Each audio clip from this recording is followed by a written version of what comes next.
Good morning, ladies and gentlemen. You can hear my voice? No. Yes, we can hear your voice. Okay, thank you. Yep, I can hear you. Yeah, I will start for this event today. Good morning, everyone. To start this event today, I hope we have a good mood and for this event run smoothly. I will introduce our speaker today. Just a moment, please. First, we have Dr. Muhammad Shahidan Sahari from Universiti Malaysia Perlis. And next presentation, we have Ms. Ida Hendriani for STEKOM University lecturer. And in last speaker, we have Mr. Lee Kwai Keong from Singapore University of Social Science. Yeah, and I hope this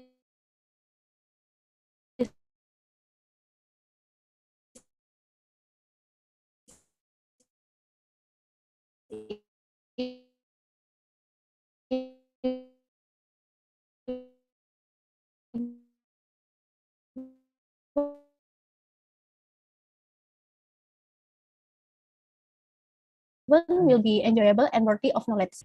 Yeah.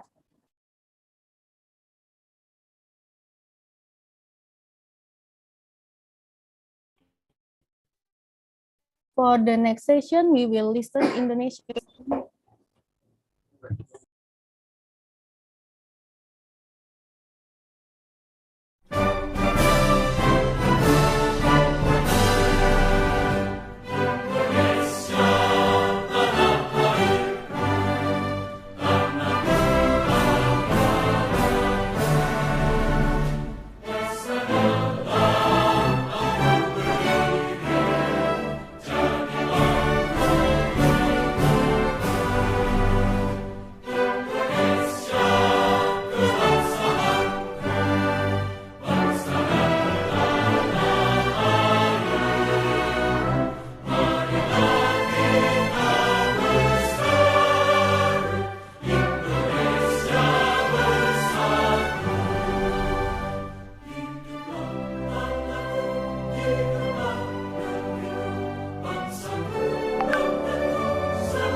Yeah, thank you for this session. And the next session, we have opening speech by Dr. Joseph Teguh Santoso as Rector from STEKOM University.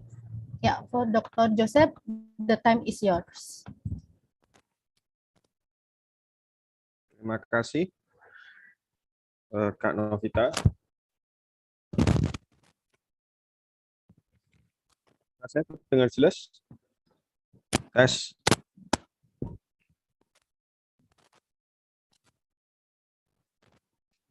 Dengeran nggak? Iya, dengar.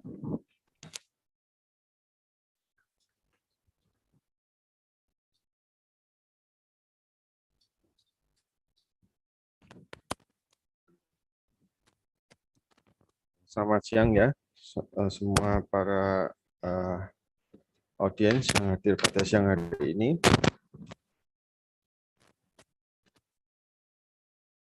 Terima kasih telah hadir pada webinar internasional dengan tema Business Culture, How to Step Forward. Good afternoon, ladies and gentlemen. The honorable our speakers today, Dr. Mohd Shahidan Sahari, as Senior Lecturer, Faculty of Applied and Human Sciences, Universiti Malaysia, Perlis. Mr. Lee Kwai Kiang, as Associate Lecturer, Business Department, Singapore University of Social Science, and Ms. Ida Hendriani, as lecturer from STEKOM University, and all of distinguished guests. Ladies and gentlemen, first of all, as a rector of STEKOM University, I would like to welcome all of you to international webinar with the title Business Culture, How to Step Forward. This event is conducted by STEKOM University and collaboration with PTIC, or Indonesian Smart Teacherpreneur Association, Universiti Malaysia, Perlis, and also Singapore University of Social Science. It is a great pleasure and an honor for me to deliver this welcome remark at the opening of this international webinar. May I first take this opportunity to express my gratitude and appreciation, as well as extend welcome to all the audiences and also all the speakers of today's event. Ladies and gentlemen, our topic of this webinar is business culture, how to step forward. All right, before we pay attention more detail about this topic for our speakers, I will give you short information about what business culture is. So, culture itself illustrates the accepted norms and values and traditional behavior of a group. One definition of culture is the way we do things around here. However, culture also evolves over time. The culture of each country has its own beliefs, values, and activities. In other words, culture can be defined as an evolving set of collective beliefs, values, and attitudes. In business, culture is a key component and has an impact on the strategic direction of business. Culture influences management, decisions, and all business functions from accounting to production. You may now be thinking predominantly about national culture, but this is only one aspect. Business culture is its own unique dimension that includes getting off of the right foot. Meetings, negotiation, formalities, social media use, internship, and work placement, and other elements. Business culture is related to behavior, ethics, attitude, and more.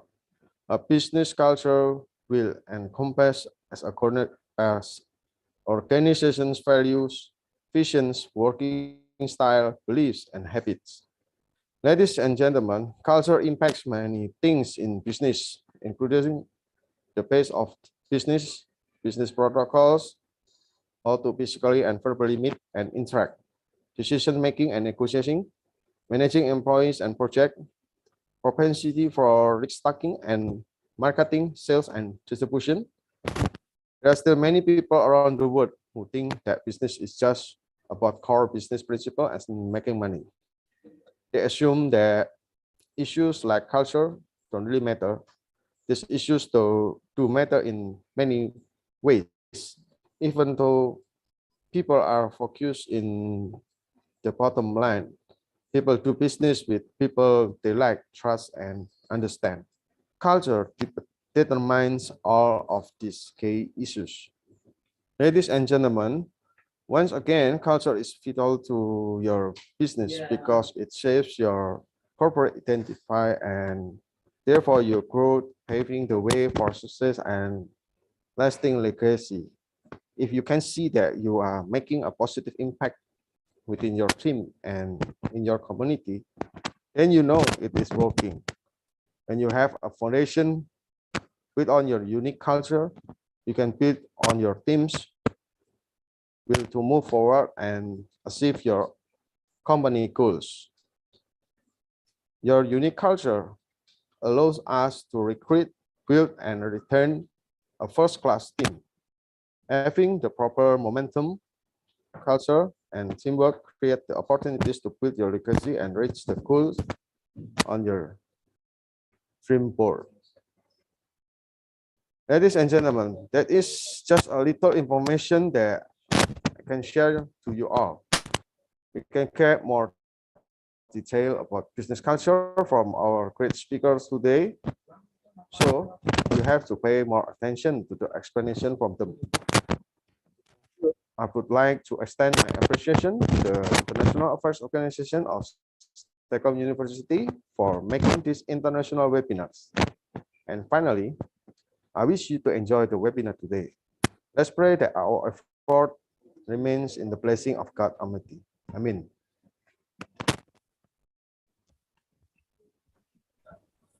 Yeah, thank you. Thank you for opening speech, Dr. Joseph. And the next session, we will start for presentation. For first presentation, we have Dr. Shahidan from Universiti Malaysia Perlis. Yeah, for Dr. Shahidan, are you ready for presentation? Okay, I'm ready. Yeah, thank you. Okay, thank you. First of all, I would like to extend my thanks, my profuse thanks to STEKOM University for inviting me to share my knowledge with all of the students of STEKOM University. Actually, I'm Dr. Muhammad Shahidan from the Faculty of Applied and Human Sciences, Universiti Malaysia Perlis. My area is actually economics. So I teach economics at Universiti Malaysia Perlis. So please allow me to present my slide.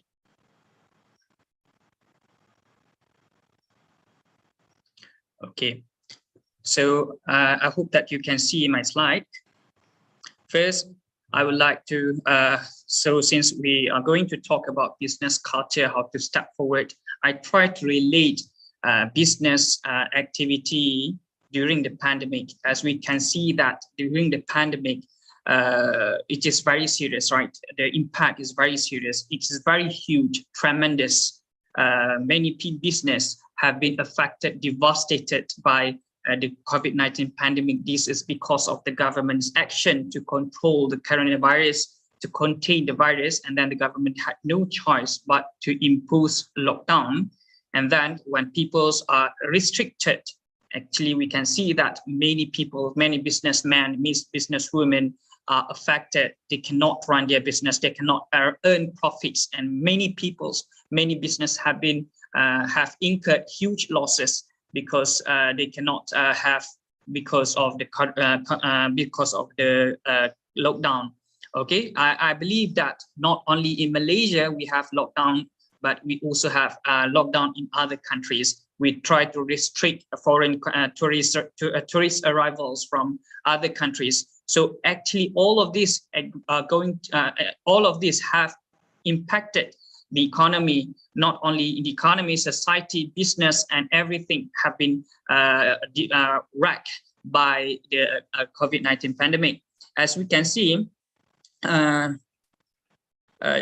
would like to explain in general about economic growth, because after this we are going to see economic performance in ASEAN countries. But I'm glad to share with all of you the definitions of GDP, because I believe that some of you, if you're doing business, if you're doing marketing, finance, or accounting, you must learn economics, because economics is very important, because we are, as we know that we can, if you are running a business now, if economic is sluggish, so it is not good to invest. It is not it is not lucrative to run business at this time, because we have economic recession. But before we touch on economic recession, let me explain to all of you the definitions of GDP. So GDP is actually total monetary or market value of all the finished goods and services produced within a country's border in a specific time period. It means that all of the goods that we produce, regardless of business, if you are running a business, actually you earn money. So actually it will contribute to the economy also.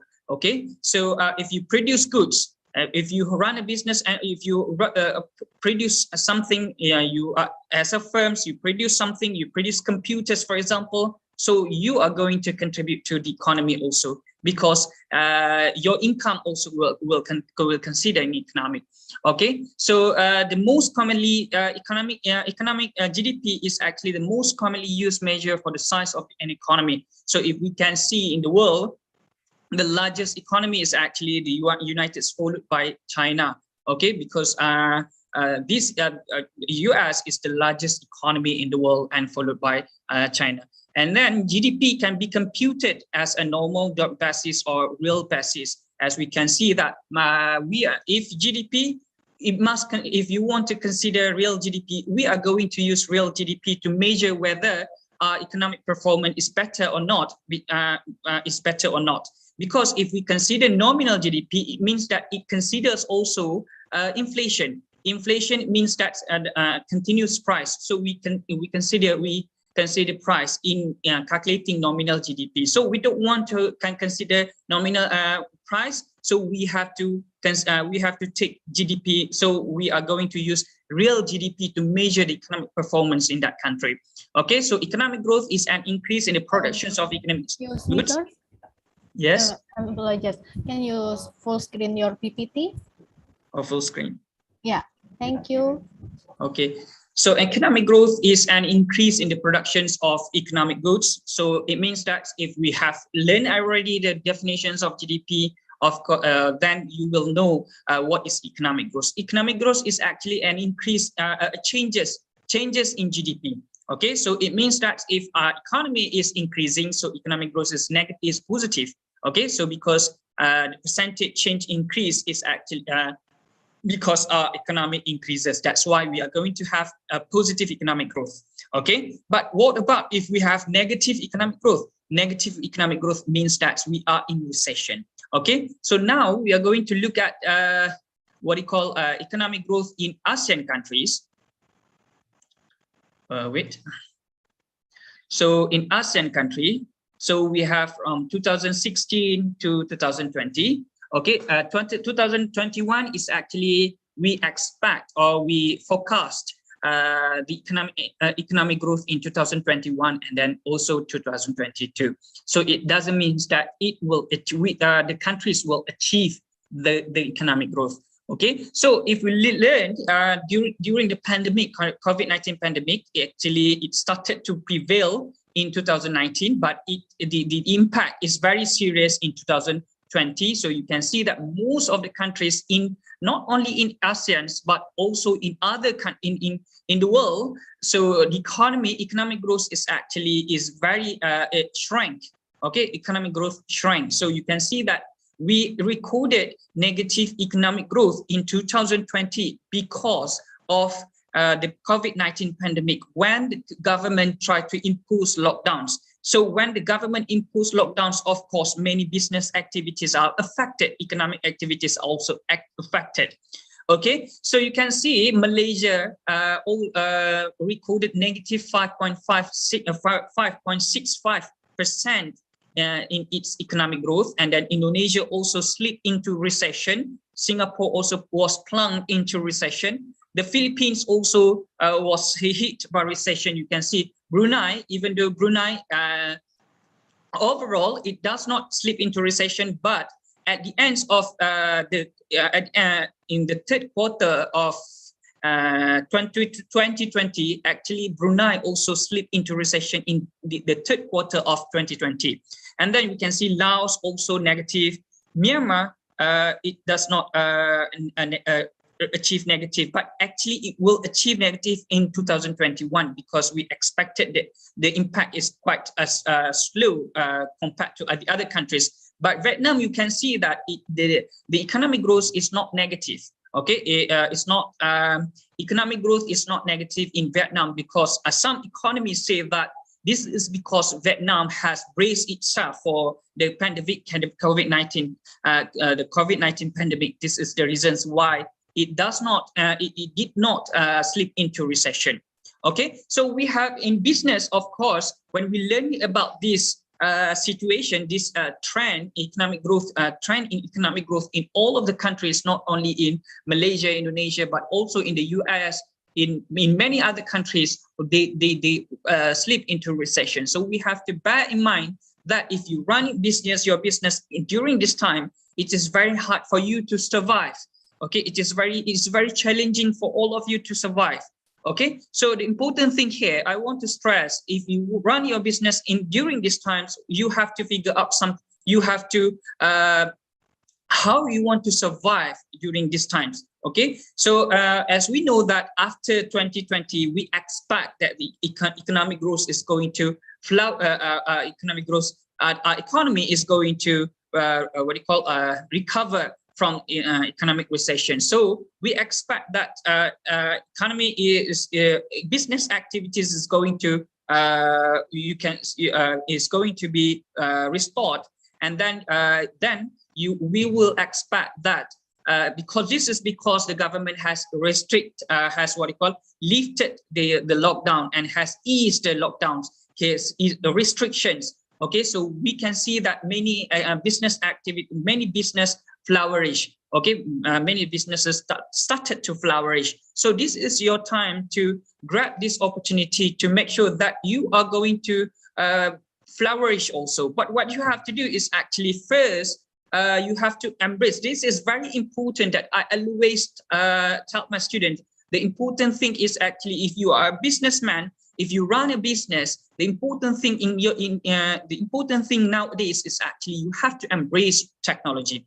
Okay, so according to my studies, I have conducted my studies. I asked several businessmen or businesswomen or entrepreneurs the reasons why they do not small business. We focus on small business. Why they do not flourish? Okay, why they do not fly high compared to large businessmen? Okay, large business. Why do they do not fly high? Because the first thing that actually they cannot adapt, or they do not want to embrace technology. Okay, nowadays technology is very important. As we know that technology is very important not only in business but also in education. Okay, so we can see that during the pandemic, we can see we have online classes. We have if you want to. And then, so everything is conducted online. Okay, so forum or talk is conducted also online. So this is very challenging for businessmen, small business, because they cannot and they do not want to embrace technology. Technology is very important so that they can, they can save the cost, time, and energy. Okay, like you can see, if you cultivate paddy, right? If you cultivate paddy, so you can use drone, for example. You can use drone in agriculture or in your paddy cultivation, because if you use this technology like a drone, you can save your cost, you can save your energy, you can save your time also to splash poison on your paddies, right? The reasons why they don't want to embrace the technology, because they don't want to learn how to use the technologies, right? Because of course everything is new, right? Technology is new to farmers or for businessmen. This is actually very new to them, and they have to take some time to learn. But the problem is actually they have to embrace when they need to embrace technology. They have to learn. They have to get some knowledge about technology. Okay, and then other than that, when we are talking about technology, it's not about machines only. It's about also digital technology. We need to have, as we now it is digital economy is on everyone's lips. What is actually digital economy? Digital economy means that every transaction, every business activities are done using digital technology. That is actually digital economy. Okay, so the digital economy actually is very good because it can create create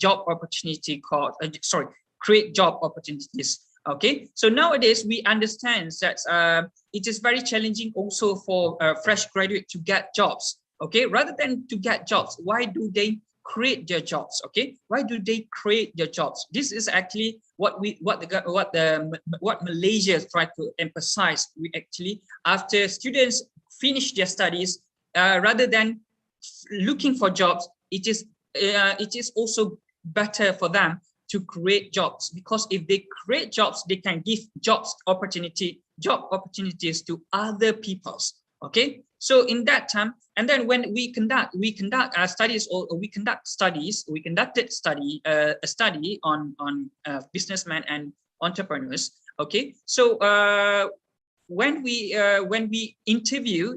ask fresh graduates who run business or who has farms, for example, okay, so they are better at technology. Okay, they are better at technology. Maybe they are easily exposed to technology compared to those who do not have bachelor's degree, or they do not have degrees. Okay, so this is actually so it means that if you graduate, so it means that here I want to emphasize that education also is very important. Higher education is very important, because to survive, to make sure that we find out, after we conducted research, we found out that many small business, they find it difficult, they struggle to sustain the position in the market because they are not because of they cannot embrace technology. So they are not innovative. Okay, they are not innovative and they don't want to embrace technology.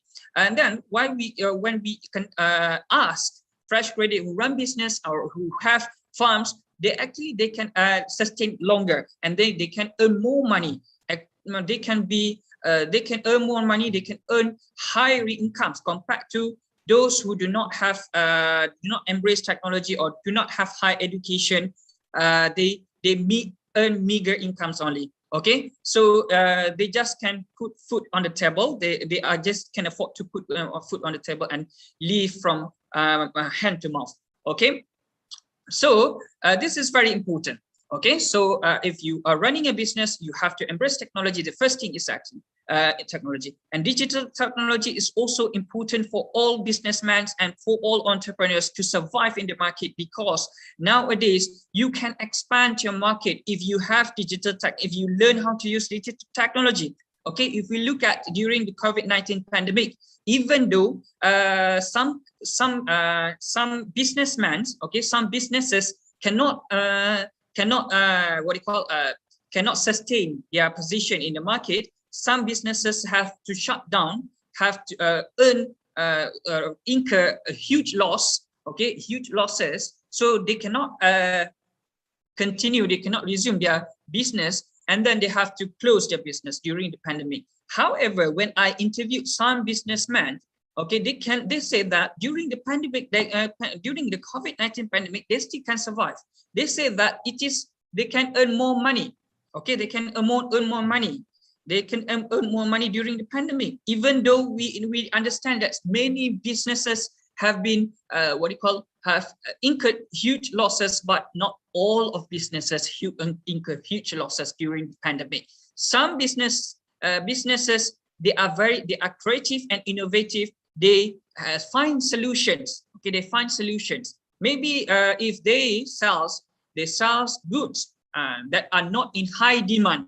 Okay, during the pandemic, they switch to sell goods that in high demand. For example, maybe they can sell face masks. They can sell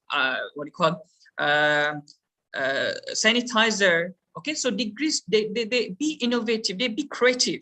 Okay, not just depend on what they are selling, but actually they can switch. Okay, they can switch, and that's why they say that if they sell face mask, for example, or sanitizer, and then they can earn more money. Okay, compared to if they sell goods that are not in high demand. Okay, and then one important thing when we are talking about demand.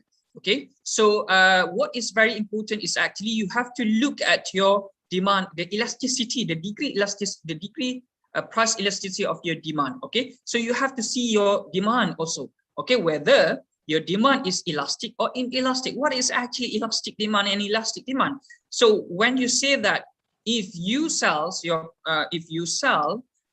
goods, if you want to earn more revenues, so if you want to increase your price, so it is better for you to increase the price if your demand is actually inelastic. Because of what? Inelastic demand refers to what kind of goods, like vape or electronic cigarettes. Okay, I interview electronic cigarettes also. during the pandemic, they are not really affected by the COVID-19 pandemic, even though the government imposed total lockdown, but they try to find solutions to make sure that they can sell, or they can offer their goods to their customers. Okay, so if their demand is actually inelastic, even though they increase the price, it does not really matter. Because of what?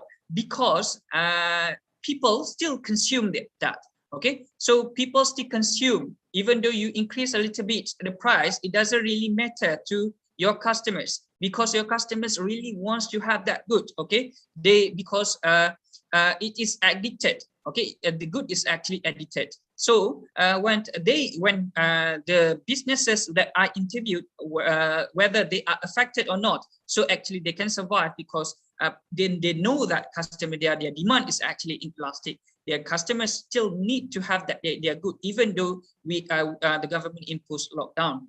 Okay, and then the second thing, as we know what we have learned from Nokia, for example, from Nikon, from desktops. Okay, desktop companies. Okay, so what we can learn from that is actually what happened to Nokia, because Nokia said, the company said that they cannot keep pace with the technology, with the changing technology, and then at last they lag far behind other mobile phones companies like iPhones, like Samsung, like Huawei. Okay, so because they cannot keep pace with the technology, with changing technology, you always need to learn, you need to keep pace. Okay, you need to keep a pace with changing technology. If you lag far behind, so it means that your business, maybe you are going to will not earn, you will not continue to stay in the market, because you cannot keep pace with the technology, with the changing technology. That is very important. Okay, so so when we are talking about culture, when you want to sell your goods, you have to understand the culture of your community also. Okay, you have to understand the culture of your community. For example, if you want to sell, okay, your goods, if the community is not actually for example, eat hamburgers. In Malaysia, we don't sell hamburgers in McDonald's or in McDonald's. Okay, so this is because of our culture or our religion. Okay, so we do not eat pork, for example, right? So if you want to set up your business, if you want to sell your goods to your community, if you understand that the community do not eat pork, for example, so it is better. You are not allowed to sell. You are not allowed. Sorry, I forgot to turn on my camera. Okay, you are not allowed to sell pork or in the community, because it consists of Muslim community. Okay, so this is very important for you. Bear in your mind that if you want to sell your goods, if you want to earn more revenues, you have to understand the community first. You have to understand the culture also. Okay, and then what we can say here, as we know that you can, when we are talking about digital technology, you can promote your goods you can run online businesses. We can see poverty, the poverty rate can be reduced if we have better technology, if people use digital technology. That's why, even though I have also several friends who do not have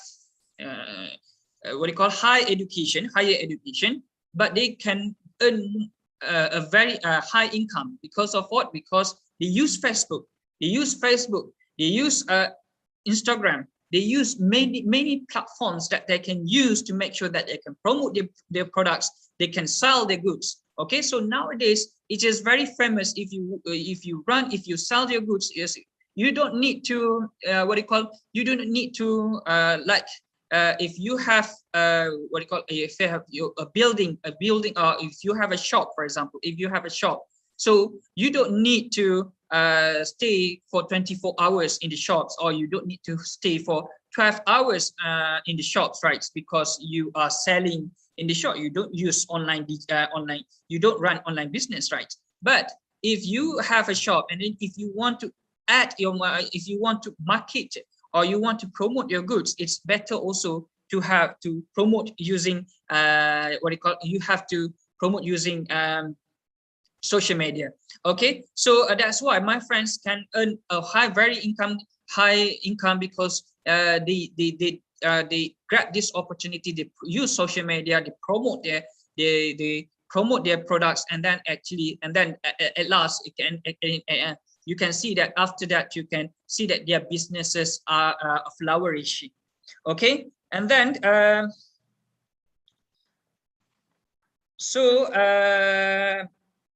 I think that's so in conclusion, what we have to know is actually what I want to conclude here is actually you need to understand your customer needs, also trends. Okay, so you need to understand your customers' needs. Okay, so we need to understand their needs. What I mentioned just now, if they in the COVID-19 they do not need this product, then they did not need this product more, so they need other products more. So you have to change your products. Okay, so you have to analyze your competitions also. That is very important. You have to analyze your competition. Okay, so you have to know who are your competitors. Okay, you have to know who your competitors are, so that you can learn their advantages or the disadvantages, so that you can overcome their disadvantages, or you can have a head start. Okay, head start. And then another thing is actually you have to provide great service. Okay, so remember in marketing, if you learn word of mouth, it is very important. Because of what? Because if you do not provide good service, actually, if your product is not good quality also, and then you do not provide good service, actually it will tarnish your reputation as a businessman. Actually, you can tarnish your reputations also, and then your image also. Other customers will not buy your goods because they have heard from other other customers about your products. Maybe you don't give their service, you don't give good service, okay, to them, so they are not satisfied. So you have to make sure that all of this you have to follow, and then so that you are going to, your business will fly high. Okay, so I think that's all from me, and then thank you. So I pass to the moderator. Yeah, thank you for presentation. It's an amazing presentation, Dr. Shahidan. Yeah. And the next session, we have Miss Ida Hendriani, from lecturer from STEKOM University.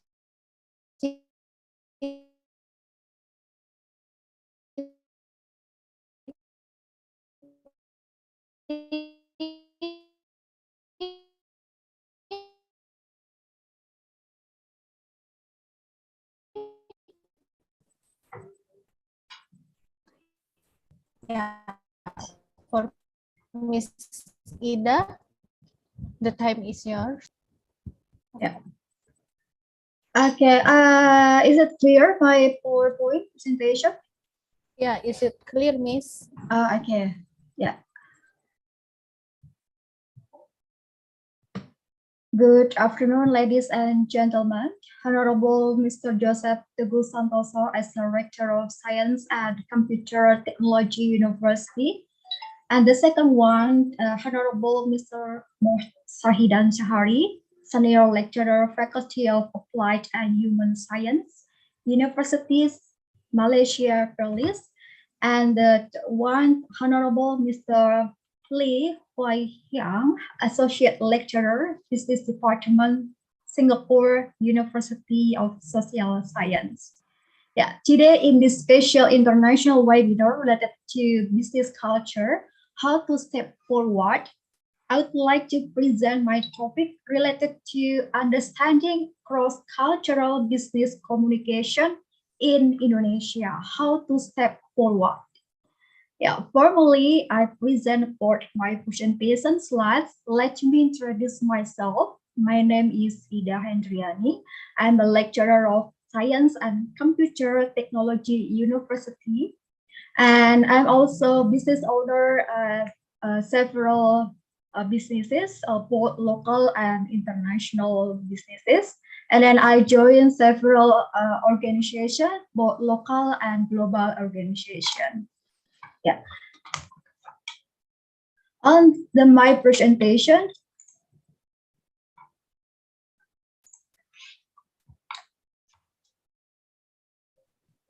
Miss Ida, yeah. can you full screen of your presentation? Thank you. Okay. Wait a minute.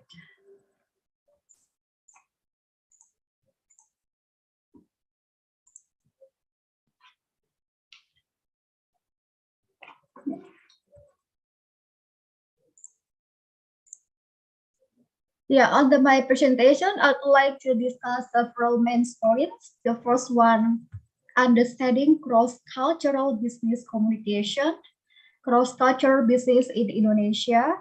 And the third one, the important things to know about business culture in Indonesia. For foreigners in Indonesian business culture, how business works with Indonesian people. Yeah, as we know that business is not only about transactional or just giving or earn money or just profit, but how can we interact with other people? How can we communicate with other people? Means that we have to know their culture first before we run our business or before we do the business.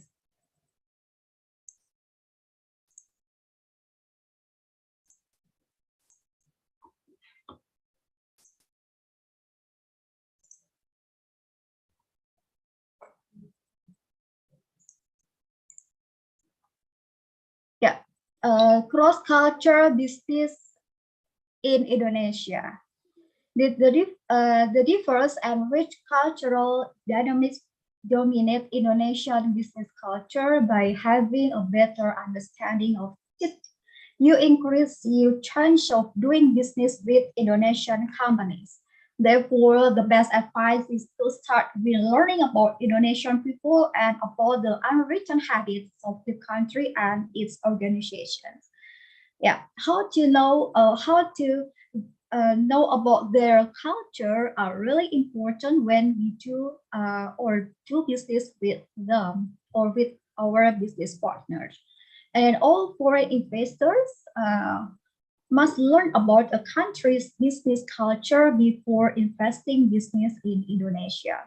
As an emerging market in Asia, Indonesia presents unique challenge to foreigners who want to invest business in Indonesia. The country's business culture is affected by specific factors that contribute to the people and bureaucracy.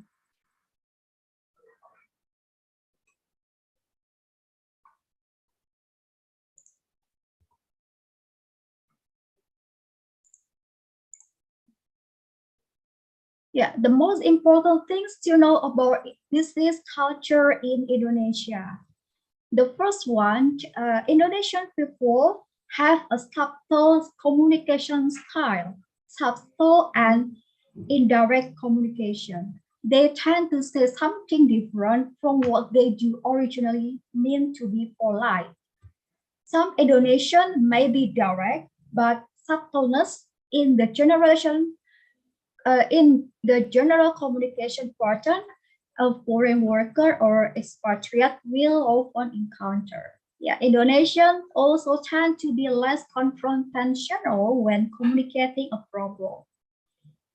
Many expatriates find that talking in a full or frontal manner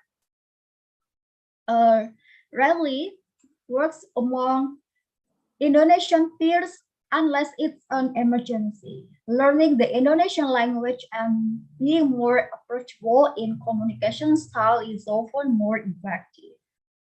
And the second one, high sense of pride. Much like the Japanese, many Indonesians hold their dignity in a high place. Most don't appreciate getting criticized in public, or let alone humiliated. So it means that when we do criticize with someone or individual with our business partner, not in front of public. So it means that it's not polite and it's different with Indonesian culture. There are many cases of resignation or poor communication style that comes from this damaged sense of dignity.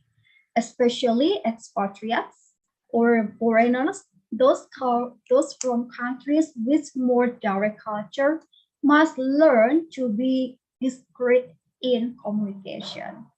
Generally, criticizing someone in private is an effective way to solve small-scale problems. Private criticism towards individuals that deserve it. Private criticism toward individuals that deserve it will spare everyone from a negative impression. The third one, the strong personal connection. Yeah. While many people prefer to keep personal connections out of the workplace, Indonesian workplaces are not always that stiff. People like if you can form connection using small talks or friendly meals. Having a friendly demeanor can help expatriates to form good connections with colleagues or workers. They tend to cooperate better with someone who has good connection with them. And communal opinions are important. Communal opinions and consensus are just important in Indonesia. They are viewed as part of cultures, signified by phrases like musyawarah untuk mufakat. Literally means discussion to reach agreement. Most of foreigners or expatriates must find a way to reach agreement that benefit the companies without upsetting the majority. Sometimes other factors can influence the consensus, like the opinion of senior officials, government office, and companies in formal sectors. Still favor seniority like in Japan. However, developing companies and startups have started to reach extreme seniority. And the last one, the most important things about business culture in Indonesia is appearance are important. Most Indonesians pay attention to appearances in the formal settings. Even in creative industries with a more casual, more working atmosphere, men and women are still expected to wear proper clothes. Usually this means a suit or at least a colored shirt, or for men, modest dress, skirt, and dress for women. And no sleeveless clothes. Certain companies, especially in the formal sector, expect employees to wear batik uniform every Thursday and Friday.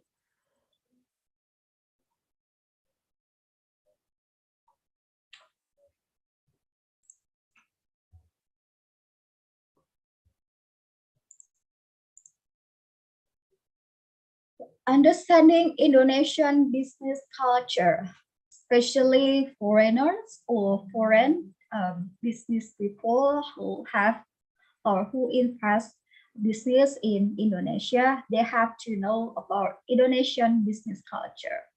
Citing a well-known Indonesian proverb, di mana bumi dipijak, di situ langit dijunjung, means hold out the sky of the land where you work.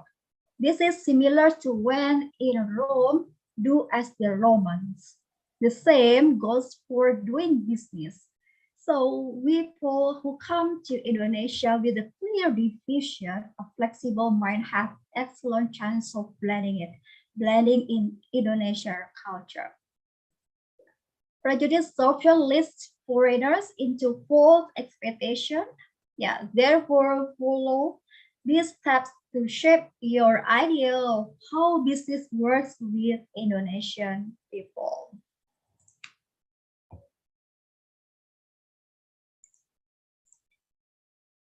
The first one, relationship first before doing business, or relationship first then doing business.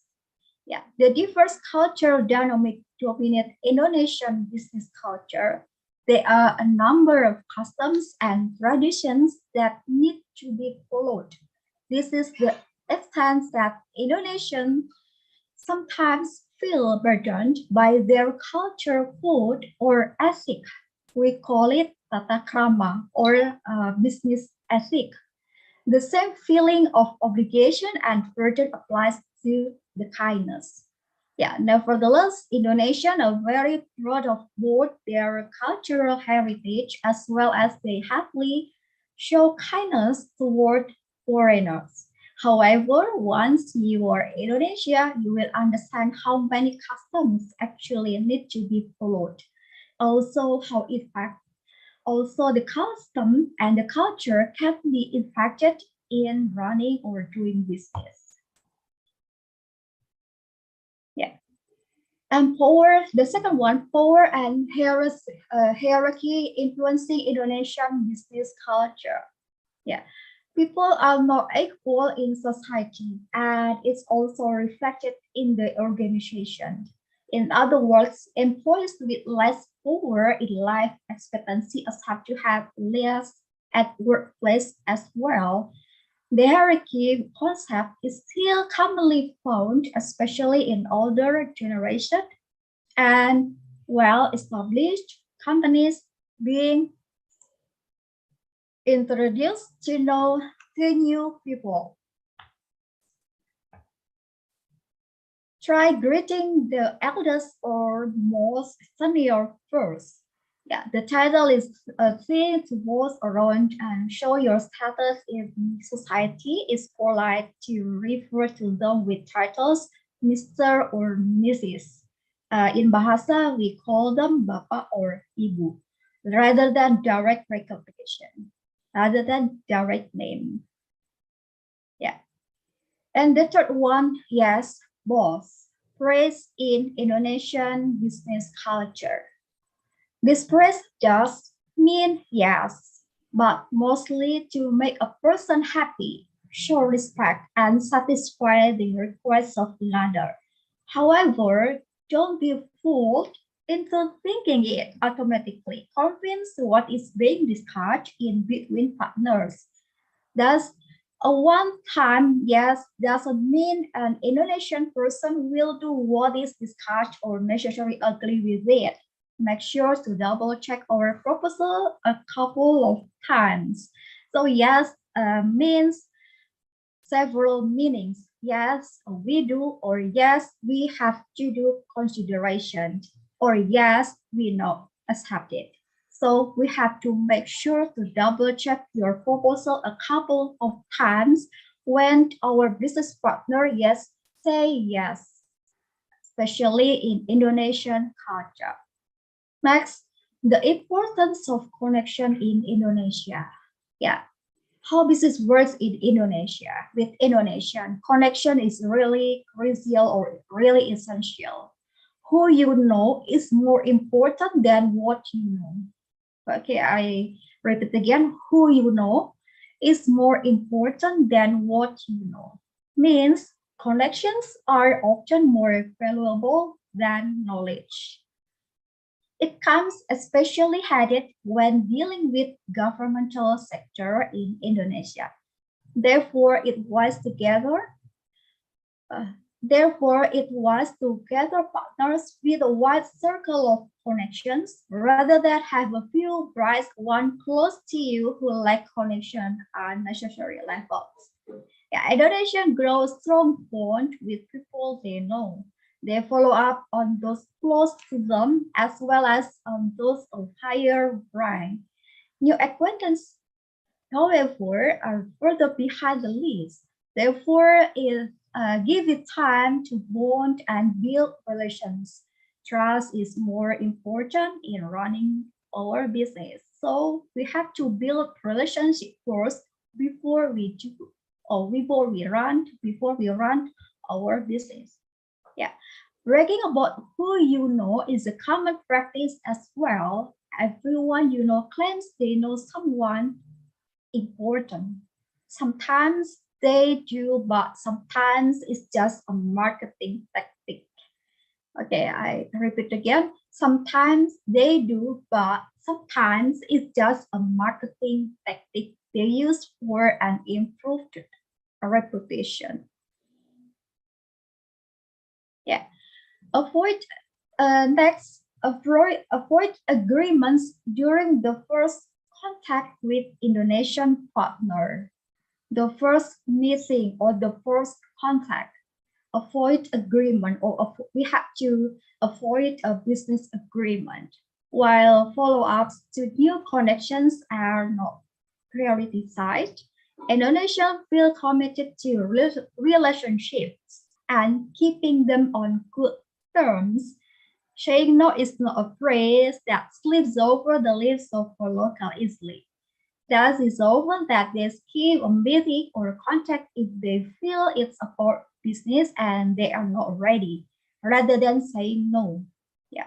So the theme is don't put sales directly as an objective in the first contact or the first meeting. Emphasize on starting up a relationship or introducing your company with no agreements or further bidding proposal.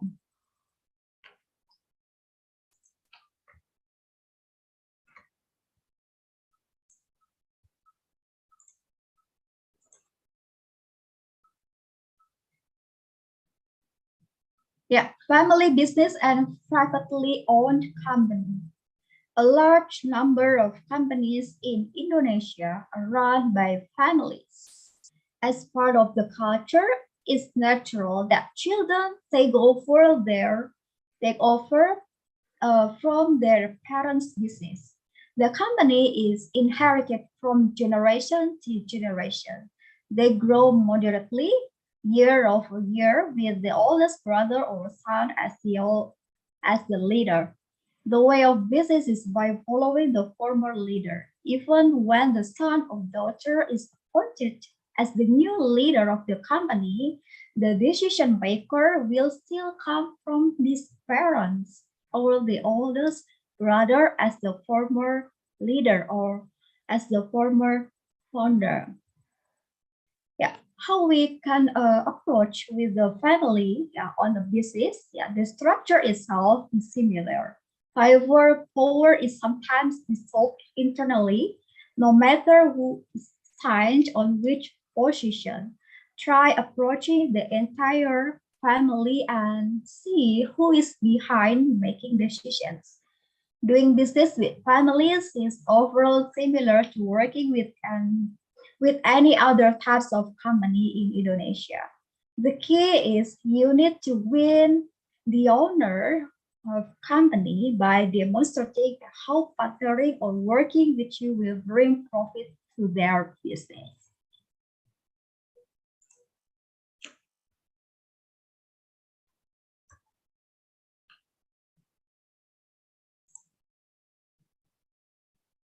Yeah.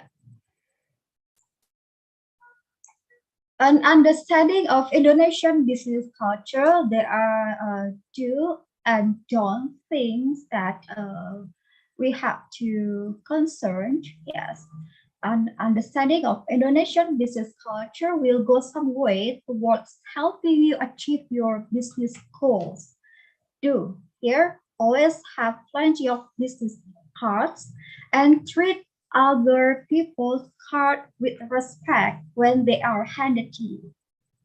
Again, and the second one, ensure that the stage has been fully understood, as Indonesians will not always indicate that when they are unsure about something. Next, long sleeve batik uniform or shirt are regarded as formal wear. As a formal wear, equivalent to dark business suit in us.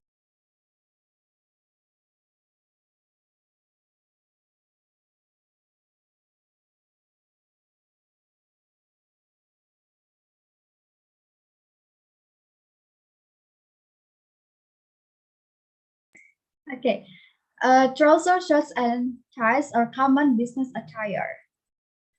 Okay, next, be aware of time. Indonesian people are known rubber time people. It means that jam karet. Yes, they always do everything or start everything for business or every workshop always late. So be aware of jam karet or rubber time when we do business with other people, especially especially with foreigners. Yeah, this is an indication that meetings may not necessarily start on time. Then when presented with tea or coffee, always wait for your host or hostess to drink first. It's also considered polite to at least sample the food or drink offered. Next, address each person using their title and their first name. Yeah, this Indonesian culture, we always call the first name is vice versa or different from European, always say title of name behind name or family name. But in Indonesia, it's the first name. For example, Mr. Andi or Miss Lia. Yeah, next, recipe requests are frequently not answered, but this does not mean someone will not turn up to the meeting. Yeah, next, don't things that we have to concern when during or do business in Indonesia. This is culture Indonesia. Okay, and the first, never give or offer your business card with your left hand. Yeah, we have to avoid it. And next, attempt to force a decision. To attempt to do so will often have a adverse effect on negotiation. Yeah, it's not forced decision, just natural negotiation is needed in a business negotiation. And next, avoid wearing revealing clothing such as sleeveless shirt or shorts. And then avoid pointing with an index finger. Yeah, index fingers, which is considered rude in Indonesia culture. So pointing with a thumb is acceptable. And then avoid showing the soles of your feet when seated, as this is considered offensive, particularly if the sole faces anyone in the room. Yeah. And the last one, the exchange gift. The exchange of gifts is not widely practiced in business, so we have to avoid it. Yeah.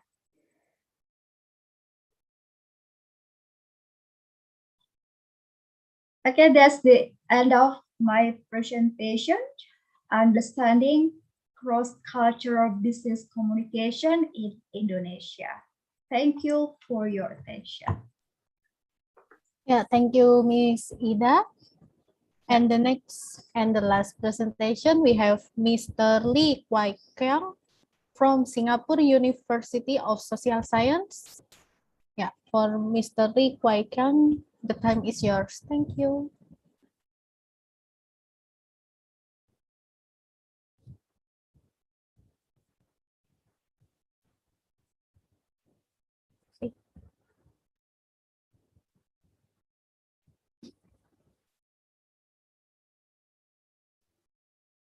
Can you hear me now? Yeah, I can hear your voice. Okay. Thanks, STEKOM, for inviting me to this talk. And today my talk is on paradigm shift. I'm coming from the perspective of the change in the global economy, and there's a change in how governments are also organizing themselves. Okay, so businesses definitely will have to reframe the way they operate. So there are two things that I want to talk about. First is how the world will change. So when I say paradigm shift, we are talking about, first and foremost, how attitudes are changing. Out there in the world, global supply chains has been disrupted. You see governments are not allowing certain commodities to be exported. So exports are affected. But then there are also governments that want to look at ways to import things. So there's a disconnect there. Some people see that as a challenge, but there are also opportunities that arise from that. Okay, So the global growth is going to slow down, not like what we see from the 1990s, 2000, and all the way till the pandemic. It was accelerating growth. So you're going to see more and more countries taking their time to relook at their own operating system, which is also the bureaucracy. So what Ida has shared is very interesting about the business culture in Indonesia. Some things can't change. So businesses that, like in Singapore, they want to go to Indonesia or go to Malaysia, they have to understand their culture over there, which is what Shahidan has also shared with us. Then what you really need to do is to understand that as we, I wouldn't say have deglobalization. Globalization would go through slow growth. China will go through slow growth. The US will have a different way of looking at things again. Okay, we're going to see new players coming in, like the British, the Europeans are coming in.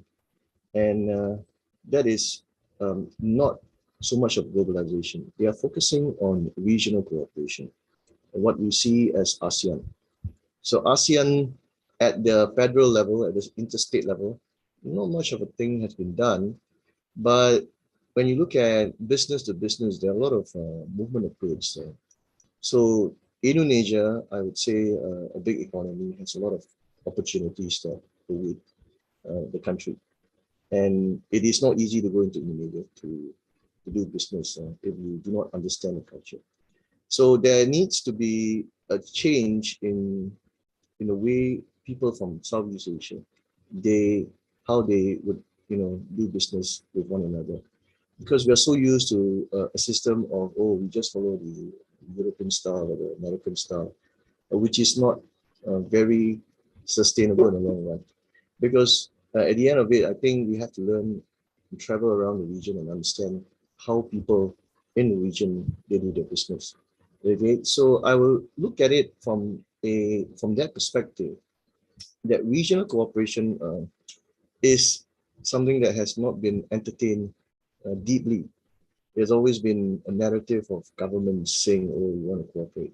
But I think it's time, now is the right time for more businesses to understand more cultures, like how you do business in Thailand, Malaysia, Indonesia, Philippines, Vietnam, Cambodia. These are the countries in Brunei. So you have Muslims, non-Muslim, Buddhist state.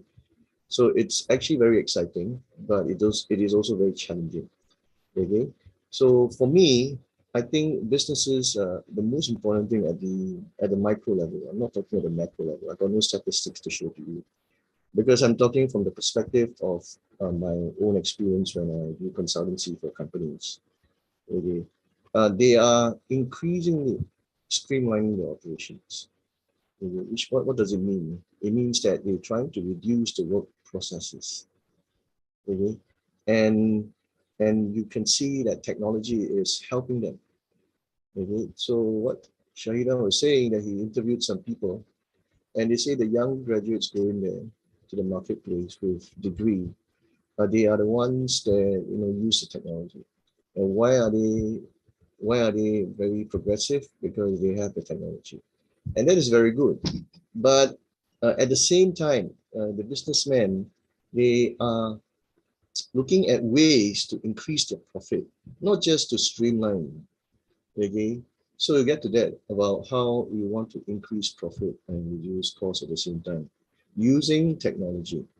Okay, and there's one thing that is really radically transforming, is the payment system. Okay, banks are also going through a lot of stress with all these apps of buy now, pay later. Credit cards are also not so, you have to give, send in a form, the document, your income statement, to show how much you earn, then you can get a credit card. Buy now, pay later, it doesn't require that. So it's a bit more flexible. Okay? And that from there, we can draw some lessons that companies are becoming more and more flexible with all these new operating systems that is enabling them. Okay? And being more flexible itself, okay, you will see more and more third party being eliminated from the market. So those people who call themselves distributors, right, they are in a lot of trouble if they do not transform their own business network. Okay, so if you ask me what is it that will reduce the cost, the way they reduce costs is not just technology per se.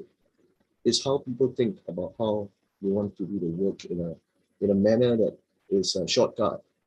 Okay, and it's very important for the firms at this point in time because it's so easy to get things out in the market there. It's not like old traditional way where you have to drive to the supermarket to get your groceries. Now, I don't go to the supermarket to buy anything anymore. Okay, you can get the people to drive to your house, and then you just by the click of everything, you get everything. Okay, and they give you promo code. They give you 10% discount without the hassle of going to the supermarket.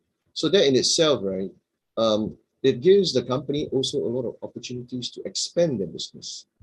Okay, for the consumer, they gain a lot of a new experience, a lot of convenience for them. But for the firm, right, they are basically creating a new company. So let's say we take Food Panda. Food Panda used to just deliver food to your house. In Singapore, we have hawker centers, we have food court. They deliver to your house. But now, Food Panda has Food Mart. Panda Mart, sorry, it's called Panda Mart. And it's like a supermarket, but they don't open to the public when you go to the warehouse there.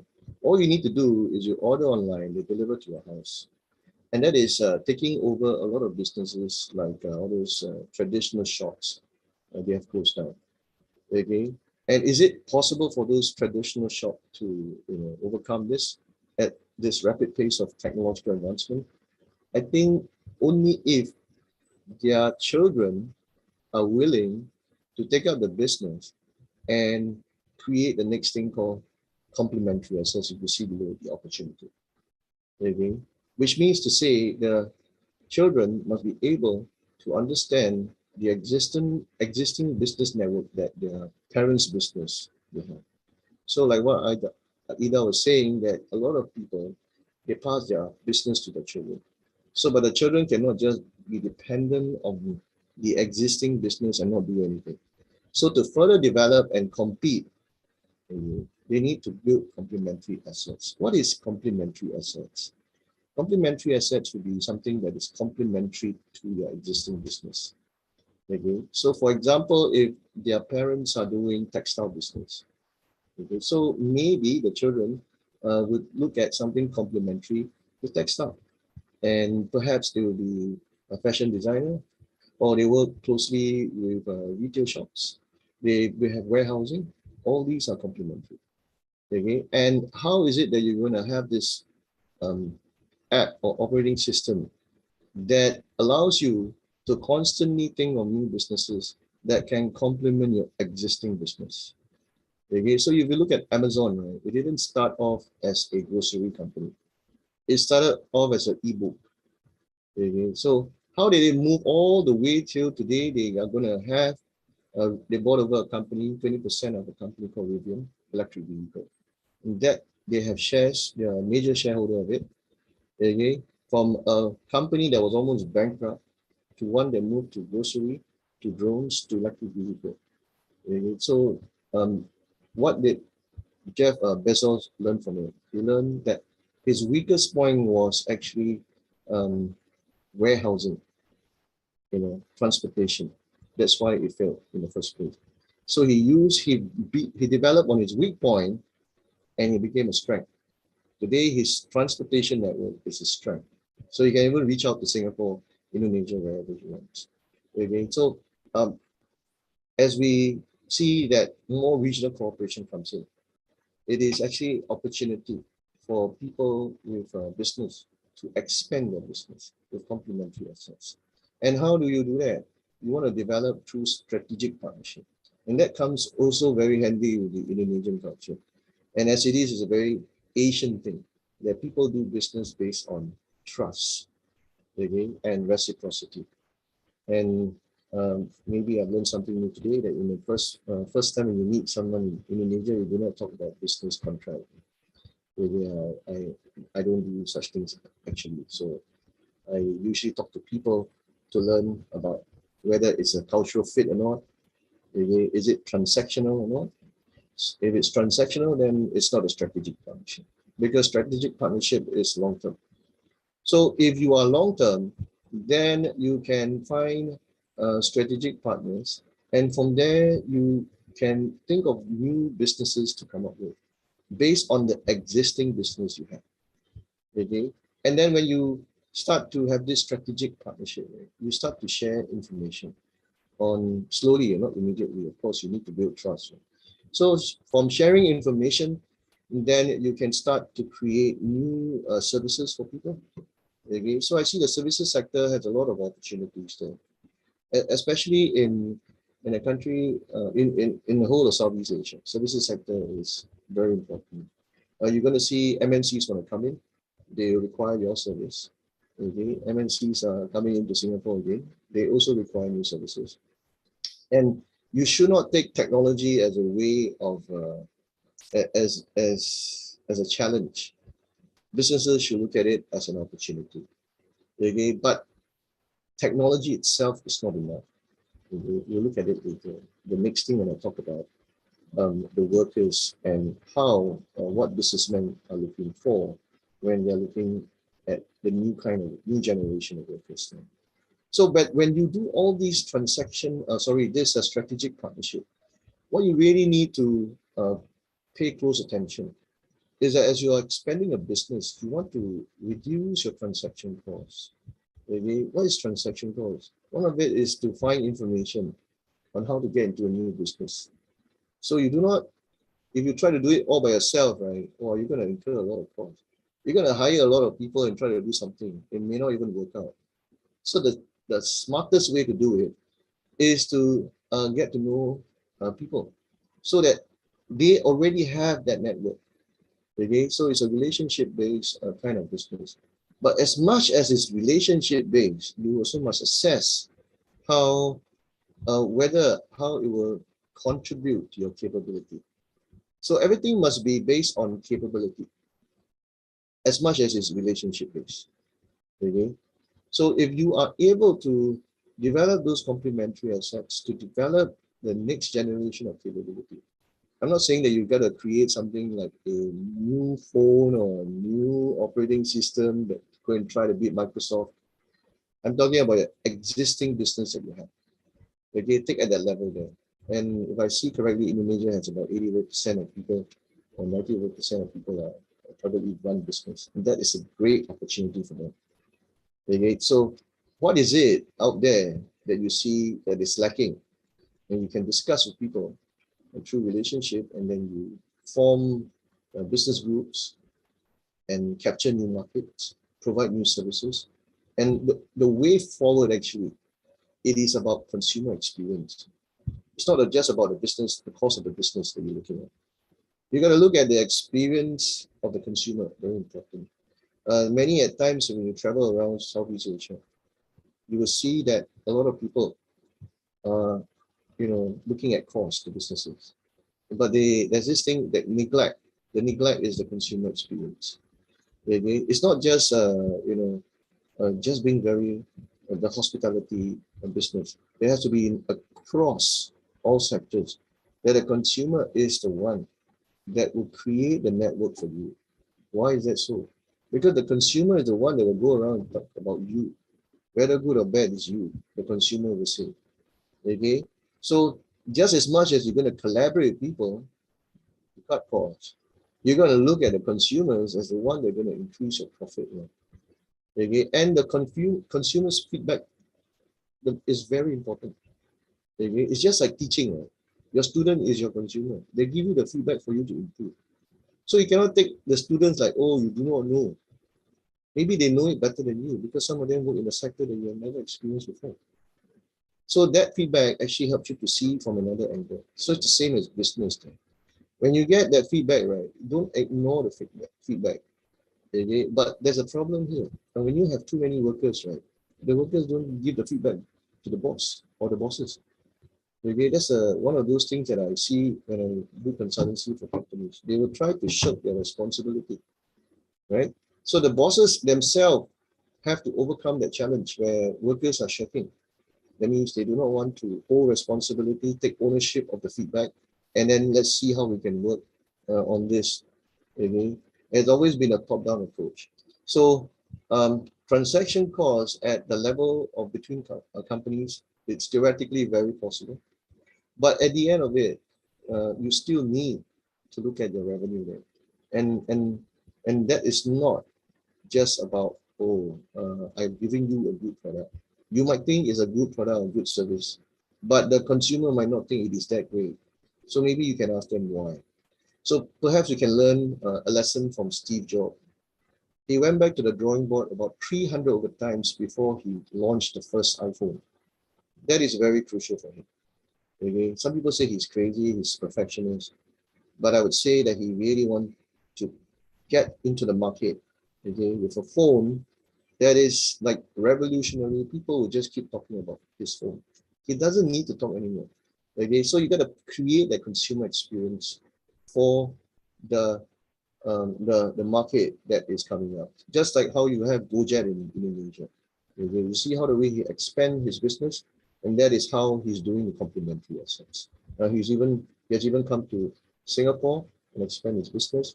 Okay, so that is, I wouldn't say a model, but that is an approach on how you want to look at business moving forward. But this is not something very new. It's just that we are in a cultural aspect of parents passing down business to the children.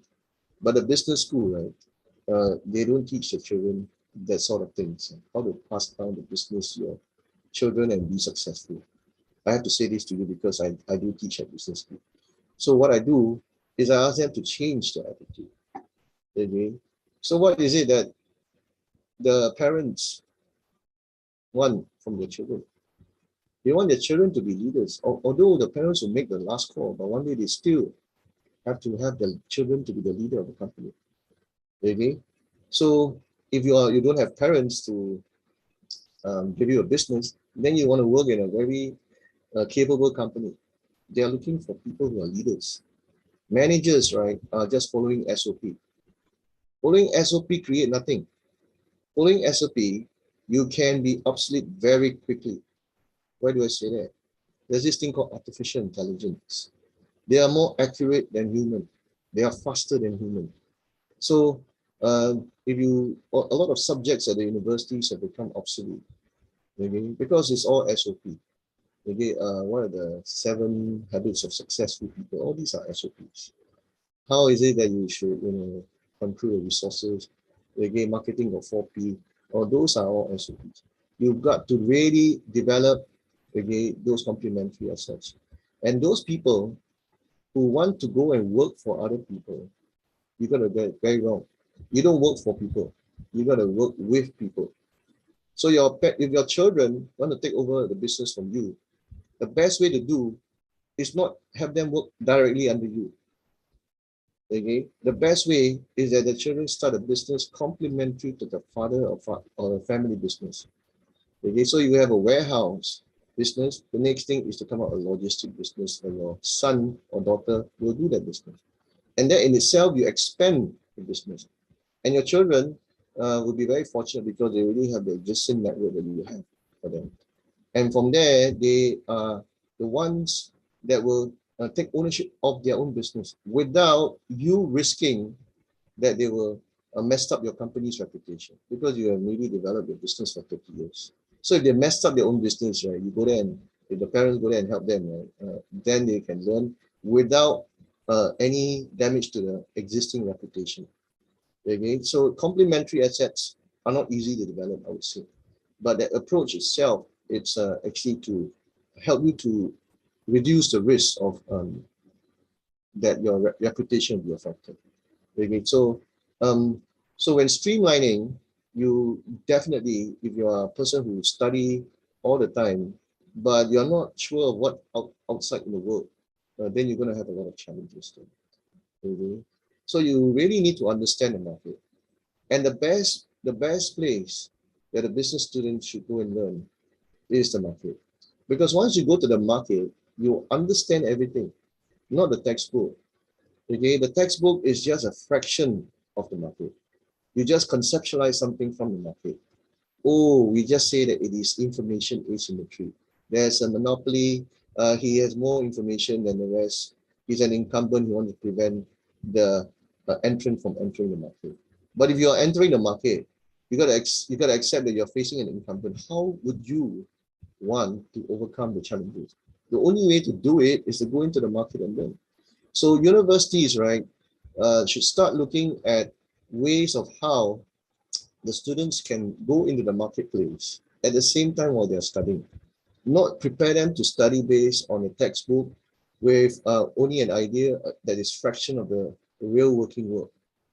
Okay, so if you really want to know about the stock market, you go into the stock market and learn from A to Z how to be a stock trader. Okay, then you study finance. Okay, or while you're doing that, you study finance. That will be very exciting because it will make a lot of sense to you. So then you can create new ideas. Okay, then you can be a leader. Okay, not just a manager. Remember, I told you that artificial intelligence will replace people very quickly. And you know what? Managers will be displaced. They have already been displaced. I've seen so many managers been displaced. You don't need managers anymore. A lot of the managers. The managers that they need are managers come leaders. They got an idea of what to do next. All they need to do is program the artificial intelligence to do the work. Okay, so the university degree is just a signal of one's capability. Okay, it's not real capability. We only exam smart, but it doesn't mean anything. You really got to go look at your learning curve. It's a journey that is very. It's not as easy as you think. It took Steve Jobs 15 years to do something. Okay, it took Warren Buffett 60 years old, and he started to do his Berkshire Hathaway. Okay, it's not a stamp of the finger. And definitely when you watch the YouTube, they say they can make you $1 million in 2 weeks. It's all rubbish. Okay, so the best lab for business students is the market, not the university. Okay, but the universities are themselves going through a process of transforming. And they are looking at ways of how to engage the minds of young people to be the next business leaders. At the same time, businesses are looking at how their children can be the next business leaders. Okay, actually, it is right in front of them, the next business leaders. Let them be a complementary to your existing business. Then it will be great. Okay, and the children, like what Shahidan has said, they with that education, okay, they need to create new knowledge. Okay? And of course, the artificial intelligence is supposed to help them. Even when you write your PhD nowadays, you got all these Grammarly and WordTune to help you to, you know, and even on Microsoft, read aloud, to help you to get things done faster. But at the end of it, your PhD must still be novel. When you put it into 30 in, it must be something that is like, wow, below 10%, it's gonna hit the market, you see. So whatever you do, right, we cannot look at the world as it used to be, because the world that used to be was all based on compliance. Okay, so even as Indonesia has more MNCs coming in, do not dismiss the idea of small medium enterprises. And that's when the complementary assets, if you have a thick set of complementary assets, your industrial revolution is more sustainable than just having MNCs coming in here. Okay, because that's very disruptive.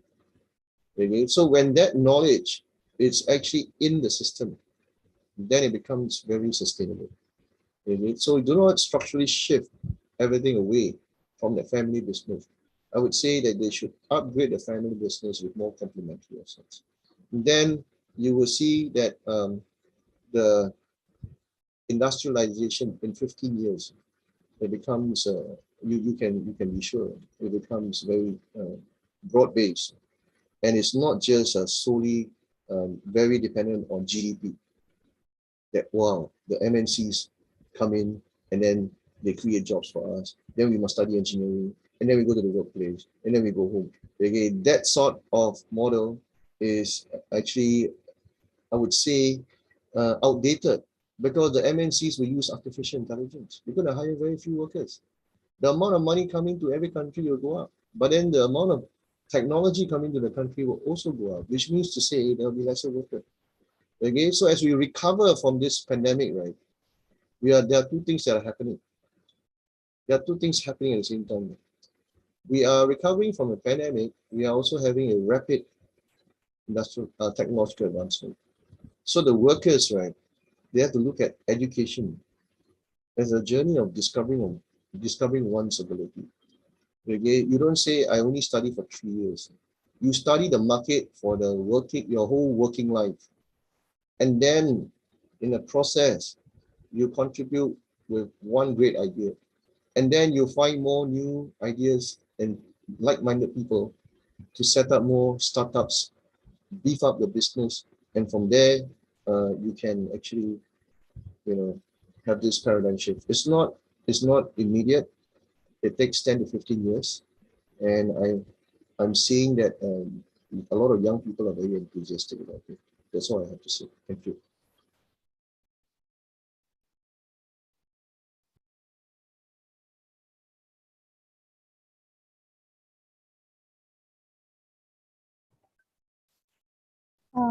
Is Mr. Sam?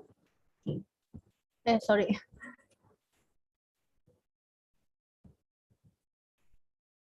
Okay. Thank you for our speaker for presentation. It's an amazing presentation. And the next session, we have Q&A session. Maybe any audience wanna ask question, you can write in room chat or you can raise your hand. Thank you. What?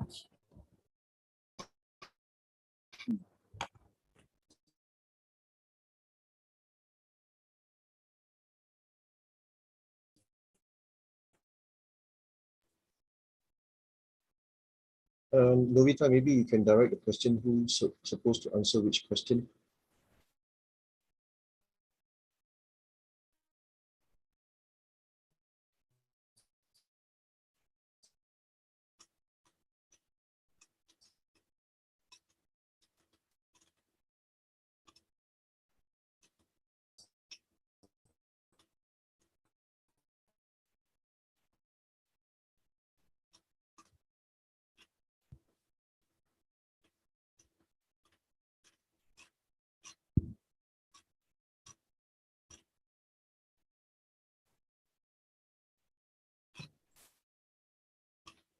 Oh, for Miss Ida.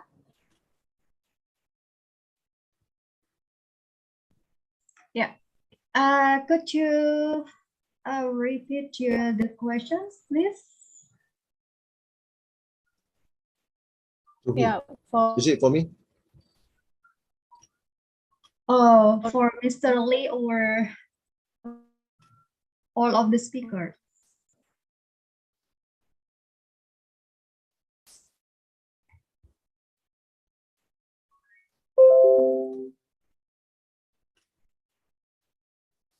Which one? Which question is that? There are so many. I don't know which question. We have.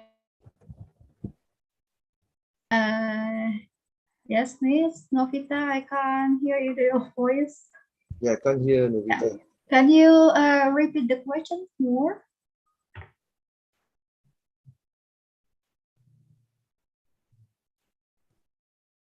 Sorry, I out from Zoom because I have bad internet. Yeah, maybe who will answer first? Thank you. Oh, for Yeah. Could you repeat, state the questions, please, Miss Novita? Yes. Yeah. How you do think about the business culture after the pandemic? This is first question in room chat. Oh, I will share again in room chat. Just a moment, please. Are you see? Oh, okay. Yeah, thank you. Who wants to go? Shahidan, can you go first? Since you're the first speaker. Okay, I try to answer this question. Okay, the questions from Mr. Edi Priyanto for the three Narasumber. How do you think about the business culture after the pandemic? as I mentioned in my speech just now, also in my talk, what we can see that the business culture, of course, totally is going to be different because businesses have to learn and how to use technology because before this, maybe some businesses or some customers or consumers do not even know how to use, for example, food pandas or digital technology to order foods, right? For example, I personally did not know how to use Food Panda, for example, right? Before the pandemic happens. Then during the pandemic, so I tried to learn. I had no choice, but I had to learn to use it. And then this is the same thing. This is a similar thing to businesses also. They have to learn how to use technology. Maybe because before this, they have to they have to sell the goods in the shop. Okay, and then when the pandemic happens, of course, they have to, maybe they can use digital technology to still sell their goods, even though they do not go to their shops. They still can sell online. They still can promote online. So I think their culture, maybe before this, they are not familiar with this technology, with this digital technology. And after that, I hope that they are going to continue to use it. Okay, rather than just go to the shop and then to sell and be there for 12 hours or for 24 hours, for 12 hours. They do not need to stay there for 12 hours at shops. They can just run their online businesses, their business online. So I think they can, because business online can operate for 24 hours. So I think that's all from my opinions about business culture that has totally changed. Okay. Yeah. May I give opinion? Please, Novita. Yeah, Go ahead. Okay. There will be culture shock after COVID-19. Yeah. Actually, COVID-19 is almost done. So most of business sectors are starting to grow up and starting to develop their own business. There are some culture shock after COVID-19, especially in the cultural and creative sectors. Yeah, going forward, cities and regions may consider cultural and creative sectors as well as cultural participation as online driver, or we call it auto, of social impact in its own right and throughout the economy. Yeah, the sector is already an economic online driver or the other public transportations and creative sectors. Source of they have to get more creative and innovative. I think that more innovation in developing their own business. Yeah.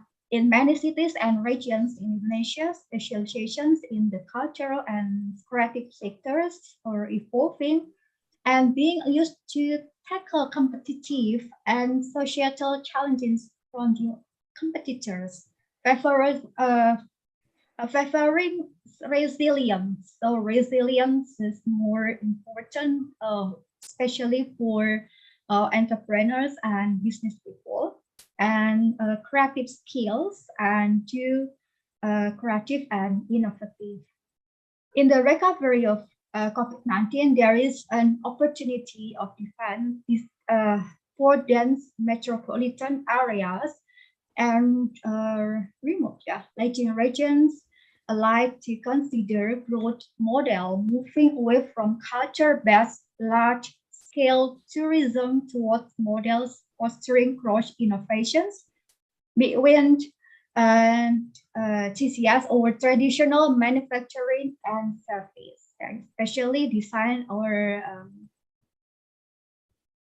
creative sectors that can be incorporated into creative tourism programs.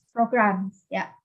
And the business also capitalize on the role of culture to help raise awareness about the complex challenge of climate change and population aging. And the contribution of culture can also be important in other areas of local development, from rebuilding public trust to contributing to post-pandemic urban design adapted to social distancing rules. Okay, this is my opinion about that questions. There will be culture shocks, yeah, after COVID-19 pandemic. Yeah, thank you. Back to you, moderator. Okay, can I say something?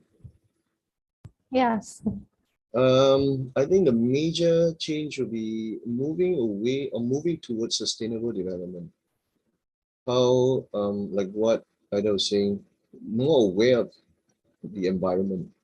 So you can even see that the governments in Indonesia, they are trying to plant more swamps, because if you have more swamps, you can absorb more water, and then you prevent all these floods and all these things. And then, of course, when you have MNCs coming in, they will have to follow protocols and not to damage the environment also. And of course, businesses will have those practices that will be in compliance with what the government has to achieve. And that is going to be universal. Yeah. And doing that, you will see production not oversupplying like it used to. Okay, they will hold back production. And consumption, I think people will be more aware that they are over-consuming, or there will be a lot of recycling going on there. So that itself can be a business opportunity if you are able to tap on existing networks, how to create recycling business in a way that you really can partner those people that already have wastage, that you can use it and recycle and do other business. Okay, and it is already happening in Britain, in Singapore, in America. They are doing that already. And I do see that happening in Indonesia. I see that the people are also more aware. Even in Malaysia, when I go there, they are more aware of the environment. The recent floods in Malaysia is a very clear sign. So that is one aspect of it. Although we use technology, we cannot just simply say that technology is basically the thing that we should just study and abide by it. You must always be aware it is just a tool. And the market itself now, when you look at the market, all these technology is a bubble, that this hype of technology is going to take over our lives. Like how the .com bubble bursts when there's e-commerce. So the next hype is how all these artificial intelligence are going to remove our life. But that's not going to happen. At the end of it, humans still have a brain that is more superior than the artificial intelligence. The word is artificial, so we still program it. Okay, so the fundamental thing of doing business on how to build trust and share information is still there. Okay, but things will move faster. That is for sure. And they are all preparing for the next possible pandemic, which means to say, we will not be so complacent in terms of how we allow people come in without all these safety measures in place. Okay, so businesses will relook at how they can still survive in the next pandemic. We had the first one, SARS, in 2001. We have one in 2019. Anytime 10 or 15 years from now, there might be another variant coming out. Okay, they are all coronavirus variants anyway. And if I heard it correctly, there are 22,000 variants in China, still in the lab there. Okay, but how they're going to kill it, I'm not sure. The best is they kill all the variants there. Okay, but businesses will have to prepare for the next pandemic. Okay. The traditional businesses, of course, when you have commodity based economy like Indonesia and Malaysia, they are better positioned because they have food security. So food security is also very important as we recover from the pandemic. Yeah. Yeah, thank you for answering. And the second question we have from Mr. Ahmad Jarudi. Would you like to explain us how to improve our complementary assets? Thanks a lot. Thanks for your explanation. Thank you. That's for who? Yeah. That's for me. For our speakers. Yeah. Okay. So Shahidan can do it, please. I think complementary assets is for you. I think. Mr. Oh. Okay. Because we're talking about that just now, right? Yeah. So you look at complementary assets would be your existing business. You see what is the any business that is complementary to your business. Okay, so let's say we take a you look at provision shops. Let's say we have a lot of provision shops. Malaysia, Singapore, Indonesia, we all have all these provision shops. Right? So what is it that they are doing? Okay, I buy a frozen meat from a person that used to supply to supermarkets, and their cut, right, is lower than to supply to me directly. Okay, so they created an operating system, an app, to sell frozen meat directly to the retailer. You eliminate that. But it is not the old man that is doing it. It's his son that comes out with that business idea of the application. Okay, and getting all the lorries to deliver all these products. Yeah. Okay, so if you can do that, right, then you can actually you can engage Gojek, or you can come out with your own transportation system and challenge Gojek, okay, because you have your own existing customers, and that itself creates competition. And that, if let's say everyone is doing that, right, Gojek has to think very carefully what exactly is their business model, because now a lot they are just connecting the dots that nobody is doing that transportation. Okay, so if like Indonesia, this kind of country is very exciting, where you can increase competition if you can form 4 or 5 companies, 4 or 5 provision shops in that region, right? They supply to those people in that region there. Okay, and basically they are able to reduce, they can own assets like lorries, they can own assets like vans. Okay, they create an operating system, they get all the data about the behavior of the people who buy within the region there. Okay, and then they can come up with new products and services. Okay, then that's another business that you come up with. Did I answer a question, Charudin?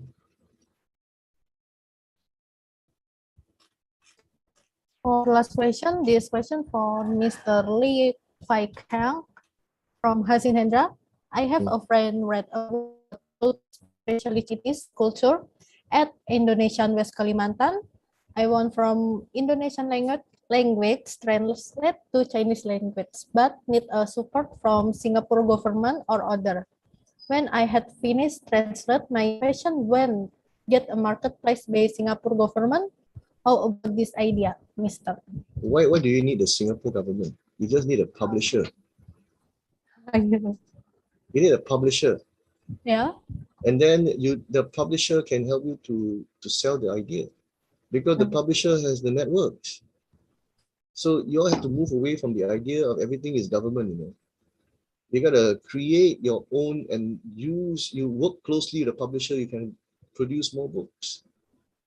Okay, so I don't believe in everything. The government will set the framework for you guys, like how is sustainable development. You have to be friendly with the environment and all these things. But then you work within that context. Really. So for publishing, right, this kind of translation, I think you should look at existing publishers that you have. There are many publishers out there. You don't need. There are many publishers who want to publish like the interests of West Kalimantan, the Indonesian Chinese there. So you have to just find the right people to do it. Okay? You can even go to Malaysia, they have publishers over there also. Okay? So I hope you depart from the idea everything is government, because government can't do everything for you. Okay? As much as the government wants to create a market more open, the people are saying, what can the government do for us? So I think that's the business culture that is going to be a shock to a lot of people. Governments are trying to tell the people to form their own opinion, create their own business. Okay. Okay. Thank you for your answering, Mr. Lee Kwai Kang. I guess no one else is asking. Can I continue the session for closing, maybe? Yeah. Maybe there is something to say before I close this event. Yeah. Finally, we come to the end of webinar. So unfortunate, we already run off the time until 3 p.m. in Indonesian time and 4 p.m. in Singapore and Malaysia time. So sadly, and we will like to say thanks again for our speaker. For their information will be beneficial audience, and I hope we can meet again at other event. Thank you for our audience to join with us until at the last session. And I will say thank you for Dr. Muhammad Shahidan Sahari, Mr. Lee Kwai Kyang, and Miss Ida Hendriani. Thank you and see you in next event. Thank you so much, everyone. Thank you Thank so you. much. Thank you very much. Thank you. Yeah, I got Yeah, one more thank- thing that I can give the person who wants to do publishing. There's an online call. I'll put it Yeah. here now. Yeah. It's called lulu.com. Okay, thank you for this. Okay, that's for the person who asked me. Hashnim. Okay, I will note Hashnim it. Hendra. Yeah, thank you Yeah. so much, everyone. Thank you. See you soon. Thank you. Thank you. Oh, Yeah. thank you. Thank you. Ciao. Bye-bye. See you. Thank you. Thank you so much. Thank you. Please go.